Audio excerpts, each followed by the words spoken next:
Hello everyone, সবাই কেমন আছো? আশা করি খুব ভালো আছো। তো দিনটি ছিল 6 জুন।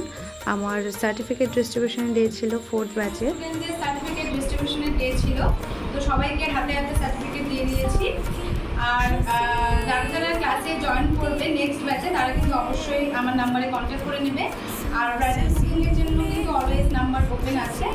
আর হ্যাঁ, যারা ক্লাসে জয়েন করবে তারা কিন্তু আইএসও সার্টিফিকেটটা পেয়ে যাবে। আর সিট কিন্তু লিমিটেড রয়েছে, তো যারা ক্লাসে জয়েন করবে খুব তাড়াতাড়ি করে সিট বুকিং করে নাও।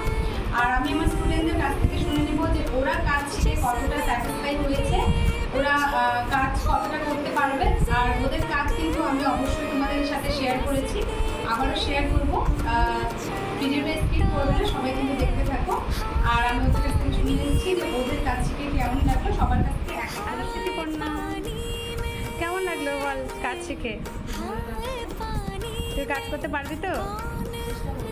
আচ্ছা, তোর বাড়িটা বলে দে একবার। ডিকুলে, হ্যাঁ। তো আমি কিন্তু লাইভে এসেছিলাম ওদের এক্সাম ডেতে। তো কার কোথায় বাড়ি সেটাও বলেছিলাম। তারপরেও আমি নেক্সটে আবার একটা ভিডিও দেওয়ার চেষ্টা করছি। আর ওদের কাজ কিন্তু খুবই সুন্দর হয়েছে ফার্স্ট টাইম কাজ করে।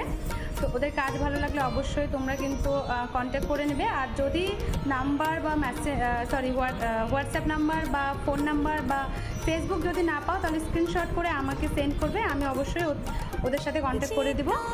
তো কেমন লাগলো কাজ শিখে? খুব ভালো, ঠিক আছে। কোনো প্রবলেম হলে কিন্তু বলবি, ঠিক আছে? হ্যালো নুপুদি, বলো কেমন লাগলো কাজ শিখে আমার কাছ থেকে? জোরে বলবা।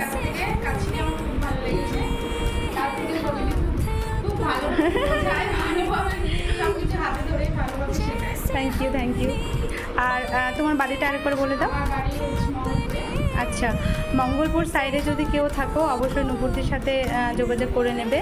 আর ভিডিও কিন্তু বারবার বলছি স্কিপ করবে না, ওদের কাজ কিন্তু আমি আবারও শেয়ার করব। তো যেটা বললাম, মঙ্গলপুর থেকে নুপুর দিয়ে আসছে। আর কাজ ভালো লাগলে অবশ্যই কিন্তু তোমরা কন্ট্যাক্ট করে নিবে।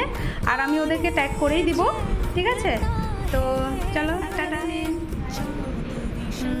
বলো কাজ শিখে কেমন লাগলো তোমার? আচ্ছা, ও আমাকে অনেক দিন ধরেই কিন্তু চেনে, টোটো থেকে আসছিলাম তাই না?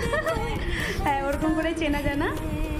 তো জাসমিনের কাজ ভালো লাগলে অবশ্যই ওর সাথে কন্ট্যাক্ট করে নেবে। আর জাসমিনের বাড়ি হচ্ছে কোথায়? মোল্লাপাড়াতে না? হ্যাঁ, ওর বাড়ি হচ্ছে মোল্লাপাড়াতে। তো জাসমিনের সাথে কন্ট্যাক্ট করে নেবে ওর কাজ ভালো লাগলে। আর আর কি বলবো, ভালো মতো কাজ করবে, ঠিক আছে? টাটা। হ্যালো কবিতা দি, বলো কাজ শিখে কেমন লাগলো?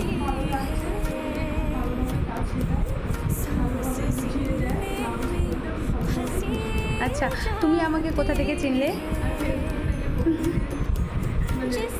হ্যাঁ, কন্ট্যাক্ট করেছে আমাকে ফেসবুক থেকেই। আচ্ছা, ওর বাড়ি হচ্ছে, কবিতাদির বাড়ি হচ্ছে কালিয়াগঞ্জে। তো কালিয়াগঞ্জ সাইডে যদি কারোর ভালো লেগে থাকে কবিতাদির কাজ, তাহলে অবশ্যই কবিতাদির সাথে কন্ট্যাক্ট করে নেবে। সরি। আর সবাই কিন্তু খুব সুন্দরভাবে কাজ করেছে, তো অবশ্যই তোমরা কন্ট্যাক্ট করে নিবে। আর যেটা বললাম যে ফার্স্ট টাইম ওরা কাজ করে অনেকটা ভালো কাজ করেছে। তো আমি আশা রাখবো সবার কাছ থেকে নেক্সট টাইমে যারা মানে সবাই যে কাজ করবে খুব সুন্দরভাবে কাজ করবে। তো চলো টাটা। সো আমি সবার সাথে কথা বলে নিলাম। অ্যান্ড কে কোথা থেকে এসছে, কে কতটা কাজ শিখতে পেরেছে, আমি প্রত্যেকটা জিনিস তোমাদের সাথে শেয়ার করছি। অ্যান্ড ওদের কাজ কিন্তু আমি আবারও তোমাদের সাথে শেয়ার করলাম। তো কারোর যদি ভালো লাগে অবশ্যই ওদের সাথে তোমরা কন্ট্যাক্ট করে নেবে। যেহেতু আমাদের সেদিন লাস্ট ডে ছিল, তো সবারই একটা ইচ্ছে থাকে লাস্ট ডেতে আমরা এনজয় করব। আর এনজয় মানেই হচ্ছে ডান্স করা। সো আমরা এখানে সবাই মিলে ডান্স করছিলাম। আর একটা কথা, কিছু কিছু মানুষকে আমি মিন করে বলছি, যারা এরকম মন্তব্য করো যে হ্যাঁ দিদি ডান্স ক্লাস শুরু করো, এই করো সেই করো, অনেকে কিন্তু বাজে কমেন্ট করো। তো আমি তাদের পক্ষে বলছি, আমাদের সেটাতে কিচ্ছু যায় আসে না। সো ভালো যদি কমেন্ট করতে পারো তাহলে অবশ্যই করবে, আর যদি কমেন্ট করতে না পারো তাহলে প্লিজ স্কিপ করবে। আমরা অনেক এনজয় করেছি। দেন আসি আমাদের খাওয়া দাওয়াতে। আমার কাছে ওরা ডিমান্ড করেছিল বিরিয়ানি। সো আমি বিরিয়ানি নিয়ে গেছিলাম। একজন চাটনি পাঁপড় নিয়ে এসেছিলো, একজন দই নিয়ে এসেছিলো, একজন মিষ্টি, আর আরেকজন নিয়ে এসেছিলো পায়েস। সো আমরা এত খেয়েছি যে পায়েসটা লাস্ট পর্যন্ত খেতে পারিনি, বাট আমাকে দিয়েছিল, আমি বাড়িতে নিয়ে এসে টেস্ট করে দেখেছি, অনেকটা টেস্ট হয়েছিল। তোমাদের সবাইকে অল দ্য বেস্ট, সবাই খুব সুন্দরভাবে কাজ করো, আর তোমাদের জন্য অনেক অনেক ভালোবাসা রইল। সবাইকে টাটা, দেখা হচ্ছে নেক্সট ভিডিওতে।